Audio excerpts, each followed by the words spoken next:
لأول وأكبر عزومة في العيلة كلّها، والعيلة كلّها كانت متجمّعة.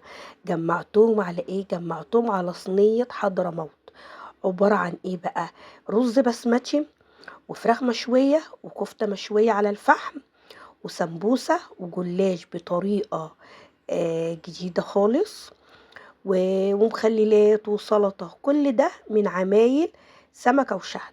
لو عايزة تعرفي كل التفاصيل وعملتهم إزاي، وإزاي الصينية الحلوة الجميلة اللي مُشرِّفة فعلًا وكل اللي كَل منها قال لي تسلم إيدِك، والرز البسمتي طعمه خرافة وفي حتّة تانية خالص، وفعلًا من أحلى المرّات اللي عملت فيها الرز البسمتي مع الفراخ المشوية والكفتة، و وزيّنتهم بالمكسّرات عبارة عن سوداني وزبيب، وكان لوز متقشّر، وكان السمبوسة كانت حلوة جدًا ولذيذة جدًا، وكانت مقرمشة وطعمها تحفة.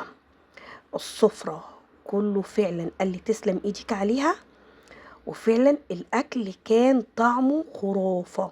لو عايزة تعرفي كل التفاصيل وعملت الطريقة إزاي، اكتبي لي في الكومنتات عشان أنزّل لكم الفيديو كامل.